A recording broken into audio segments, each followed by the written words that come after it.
and gene location.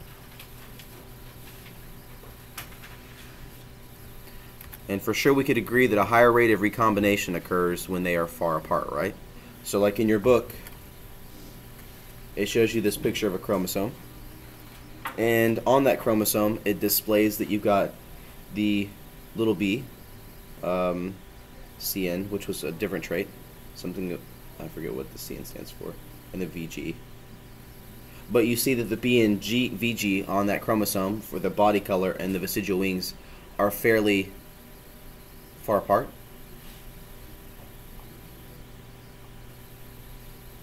There's about a 17% chance of recombination frequency. So this recombination frequency, the number of times that you can do this is, it's really kind of showing you relative distance of genes on chromosomes. This is what this is getting down to. Distance between genes on a chromosome.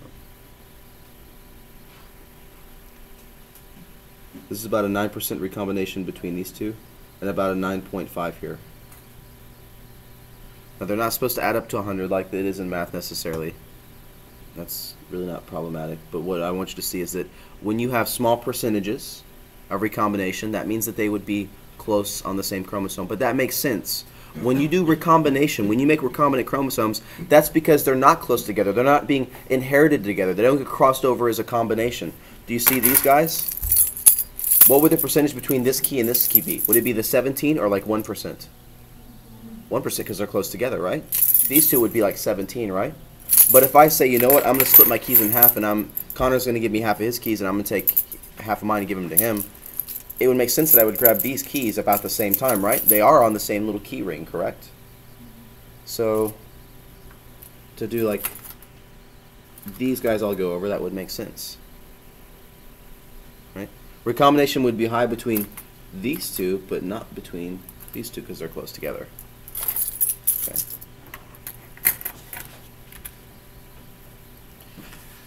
Now, if you have two genes that are very far apart on the same chromosome, it's likely that they will have a 50% recombination frequency. And do we understand why that's the case? If they're very far apart, would they ever be crossed over as a combination? You only cross over little sections, right? I don't cross over we're not gonna cross over the entire thing. This isn't a key exchange. This is a partial key exchange, right? You won't cross over the entire chromosome. So with that being said, we could agree that genes that are very far apart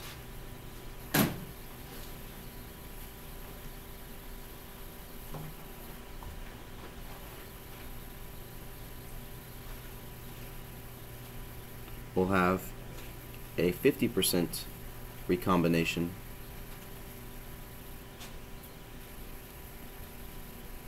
frequency. Have we seen a 50% recombination frequency today thus far? In any of our talks? Yes. When? Perfect. So genes that are on the same chromosome but very far apart would have a recombination frequency as though they were on two separate chromosomes.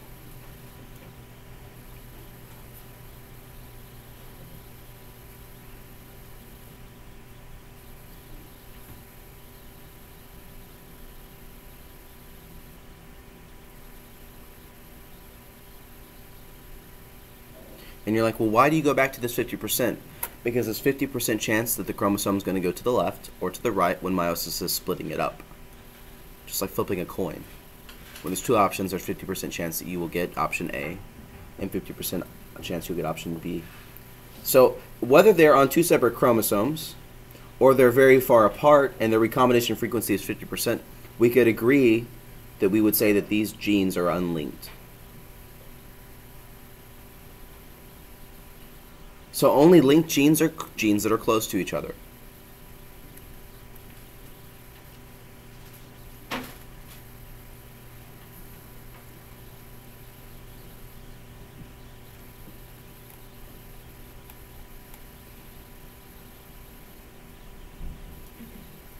Good?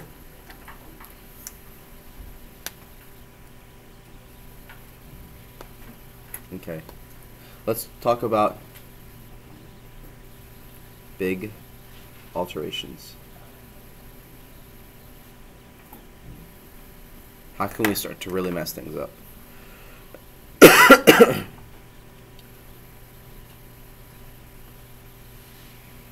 Large-scale chromosome situations, chromosome alterations,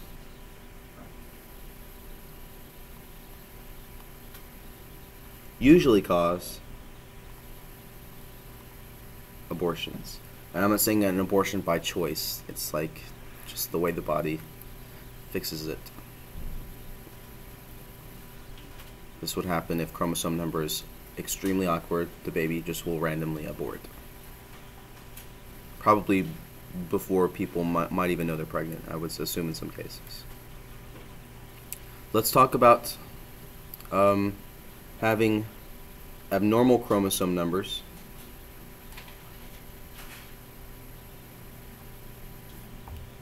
by a process called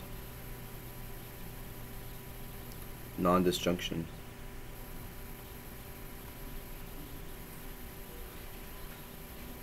The term non-disjunction basically means that meiosis did not separate the chromosomes correctly.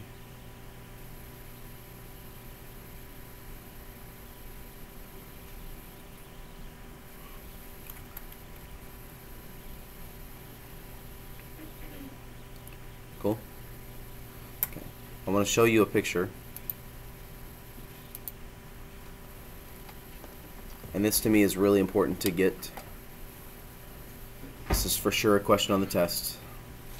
You have two cases, right? A case on the left, a case on the right. Do you see how in the case on the left, all of the gamete cells are messed up? They're all having either an additional or one too few chromosomes. The gamete cell on the right, though, does have, the gamete cells on the right, there are 2 of the 4 that are actually okay.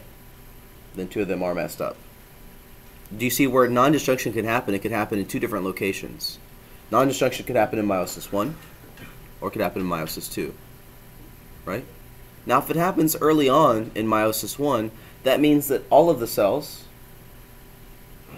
are going to be messed up, right? If non-disjunction happens in meiosis 2, though, only these 2 cells would be messed up. Do you understand? Because after meiosis 1, the cell is fine, so its progeny will be okay. So really, it's all about non-disjunction and a timing of it. We could agree for our notes that writing down that a non-disjunction in meiosis 1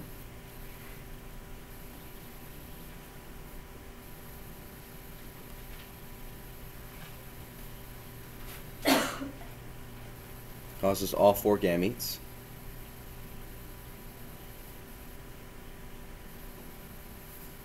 to have a unique number of chromosomes. And if it had happened in meiosis 2, only half of the gametes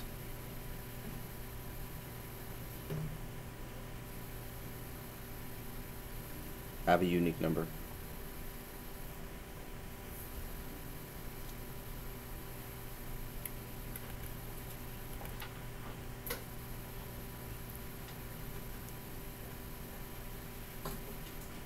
This causes 2 different cases. This can cause something called monosomy, causes an individual to be monosomic. There's when you only have 1 copy of a particular chromosome.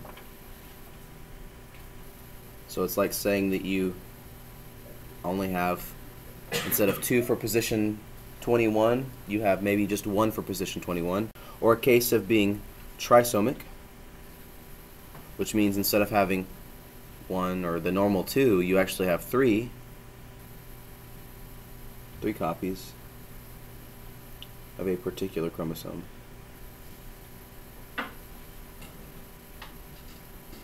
And we probably recognize the word trisomy 21, right? We've heard about that, correct? What does trisomy 21 cause? Trisomy 21 causes Down syndrome. So this would be resulting, this Down syndrome, and you're all familiar with it. This is caused by an event of non-disjunction and either the formation of sperm or egg.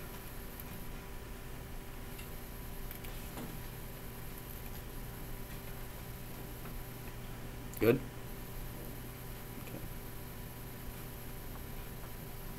Some other alterations that you can have, unlikely, plants do these next couple. You could have some organisms that are triploidy, which is when they're 3N, or tetraploid, which is when they're 4N. That doesn't really ever happen to mammals or animals too often.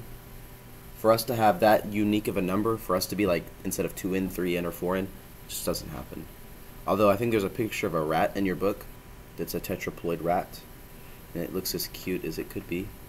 Not really. It's kind of gross.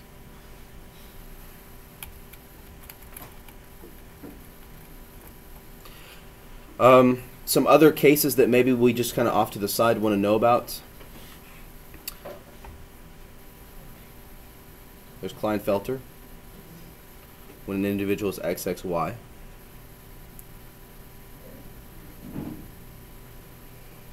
Still a male though. There's also monosomy X, so I would call this XO. That's Turner syndrome.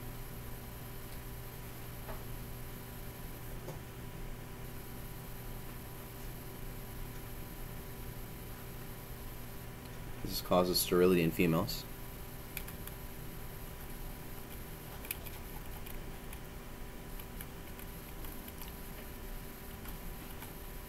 Your book spends some time. Go ahead. Sterility. They're sterile. Sorry. And the book talks a little bit about how you have DNA. Like we could talk about inheritance models of other pieces of DNA. The only other piece I think you would want to ever know about would be the DNA that's in mitochondria or chloroplasts, but that's inherited only from maternal side, right? Your mom brings the chromosomes to the zygote, so if you have bad mitochondria, you just take it out on your mom, basically.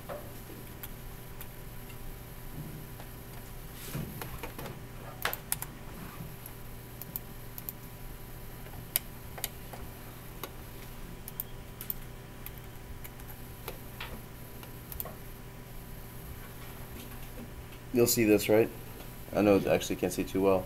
18, there's no, let's see, that's sex chromosomes. 19, 20, there's 21. You see what 21's got? And it's hard to see. It's 3 chromosomes at 21. A karyotype would show you that if the child is having Downs. Let's see, what else could we go over? Oh, okay. Just a little bit left and then we're done. Other alterations that can happen. Deletions. I just misspelled the word deletion. So I'm guessing that just the Klinefelter, one of the X's will become inactive. Mm-hmm. Yes. Like a bar body. Do what? I didn't know what she said. One of the X's in Klinefelter just becomes inactive. Is that like a bar body? Mm-hmm. And then these last 4 words you can write down: deletion, duplication, inversion, translocation.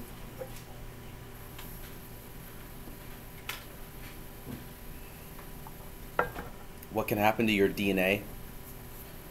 Or these can happen to your DNA, I should say.